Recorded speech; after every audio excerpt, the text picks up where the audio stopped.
आप सभी भाई-बहनों का आपका आध्यात्मिक मित्र ज्ञान कक्षा में एक बार फिर स्वागत है।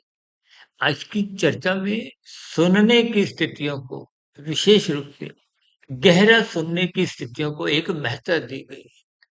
शास्त्रों में कहा गया है, जिस मनुष्य का सुनना गहरे तल पे होता है, गहरे तल पे सुनने का अभिप्राय है कि जब मन बुद्धि एकाग्र हो जाती है, इंद्रियों के साथ, देखिए कानों के साथ जब तक मन बुद्धि जुड़ते नहीं है, तो भीतर में वो ज्ञान में स्थितियाँ बन नहीं पाती। वो शाब्दिक ज्ञान बस बाहरी दरवाज़ों तक ही रुक जाता है।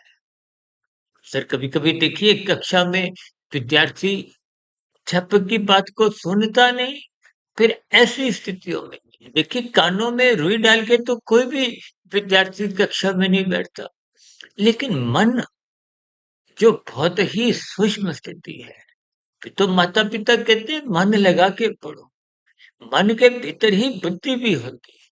देखिए ये सभी स्थितियाँ ज्ञानपूर्वक आपको हमें समझनी चाहिए। शास्त्रों का स्वाध्याय करो, गुरु के प्रवचनों को सुनो, इन सभी स्थितियों में आप जितना-जितना गहरे तल पर पहुँचते जाओगे, उतना-उतना आपके अंतःकरण की स्थितियाँ, विशेष रूप से बुद्धि सात्विक बनी रहती है, विवेक शक्ति जगने लगती है। विवेक शक्ति जगने से शास्त्रों का ज्ञान-विज्ञान समझ में आने लगता है। ये माया की त्रिगुणात्मक स्थितियाँ तमोगुण, रजोगुण, सतोगुण इनके लक्षणों का बोध होने लगता है। इन 3 गुणों से ही आपके मेरे 3 शरीर, स्थूल शरीर, सूक्ष्म शरीर, कारण शरीर बने। जबकि आत्मा तो ज्ञान स्वरूप है, परमात्मा आनंद स्वरूप सत्य है। इन गुणों के प्रभाव से देखिए तमोगुण, रजोगुण दोनों गुण बाँधते हैं।